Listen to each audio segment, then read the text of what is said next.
We have interesting story for you today at African Tales Telling It Real, titled The Hidden Princess of Udo. In the heart of ancient Edo land, where the bronze sculptures of gods whispered the secrets of the past, lay the prosperous village of Udo. The village, cradled by thick forests and winding rivers, was ruled by the revered king Obaregosa. His reign was one of peace and prosperity, and he was adored by his people. But beneath the gilded layers of his kingship, a storm brewed in his heart. His only child, the radiant Princess Ivy, had vanished. Princess Ivy was the jewel of Udo, known for her beauty, wisdom, and grace. Her laughter was like the morning bird song, filling the palace with joy. From the day she was born, her father's heart had been bound to hers. She was to be wed to a powerful prince from a neighboring kingdom, a union that would strengthen the peace and prosperity of Udo. But the princess had dreams of her own, dreams of love untamed by politics and alliances. And so, one fateful morning, the sun rose over Udo, but Princess Ivy did not. Her chambers were empty, her bed cold. She had disappeared as if swept away by the night wind. The village was thrown into chaos. People whispered about ancient curses and jealous gods. Obaregosa, stricken with grief, sent search parties into every corner of the kingdom, but to no avail. 4 days, the king prayed before the gods in the royal shrine, his voice quivering with desperation. Finally, in his anguish, he declared before the entire village, "Whoever finds my daughter, whoever returns her to me safely, will have her hand in marriage and half of my kingdom." Little did the king know, Princess Ivy had not been taken by wild spirits or unknown enemies. She had been captured by the very man who had loved her most, Osaro, the blacksmith's son. Osaro had loved Princess Ivy in secret for many years. They had grown up together, playing in the fields and forests around the palace. But as they grew older, the walls of royalty began to rise between them. Osaro, born of common blood, could not be with the princess. Though his heart burned with love for her, he knew their union was impossible. The king had already promised her to a prince from a faraway land, and the day of her departure was drawing near. One evening, in a fit of desperation, Osaro approached Ivy. He confessed his love to her, and though she had never spoken of it, her heart had long been entwined with his.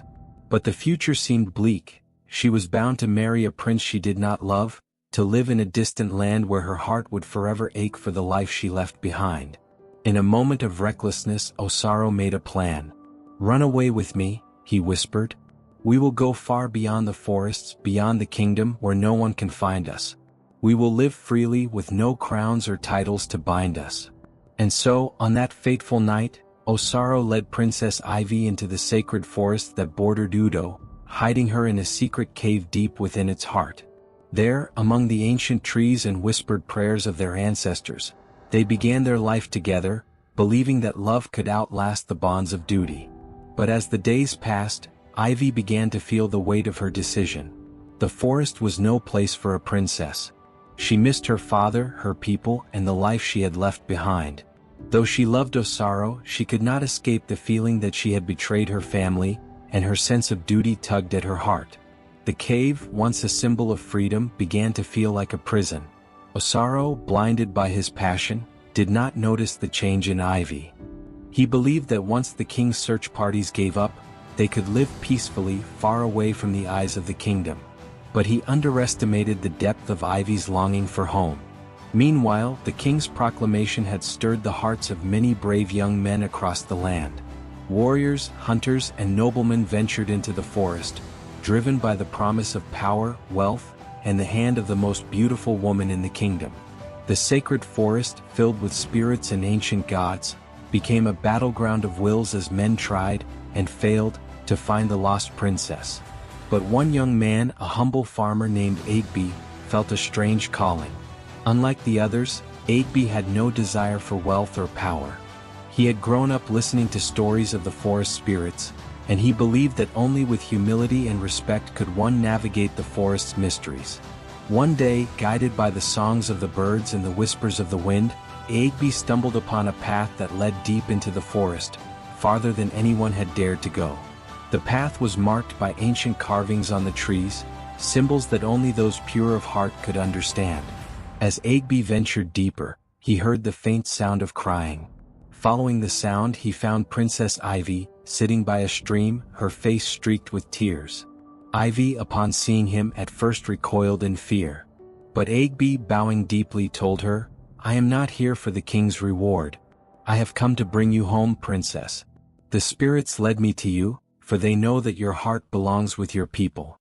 Moved by his words and realizing the truth of her own heart, Ivy agreed to return. But as they prepared to leave, Osaro appeared, wild with anger.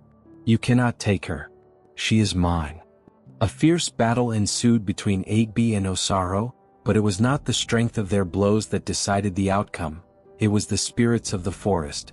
As Osaro raised his hand to strike, the wind howled and the spirits of the ancestors appeared, binding him with invisible chains. His love, born from passion, had turned to selfishness, and the spirits had come to judge him. Agbe, with Ivy by his side, returned to the village. The king, seeing his daughter once again, wept tears of joy. He kept his promise and offered Agbe her hand in marriage, but the humble farmer refused.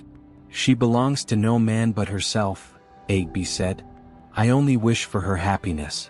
And so, Princess Ivy returned to her father's side, wiser for her journey, knowing that true love could only exist with freedom and respect. The village of Udo celebrated her return, and Osaro, though forgiven, was exiled to wander the forests alone, learning the lessons that only the spirits could teach. Thus, the tale of the hidden princess became legend, a reminder to the people of Edo that love, like the forest, is wild and untamable, and only those with pure hearts can find their way through its mysteries. If you find this story interesting, please like, share, comment, and subscribe.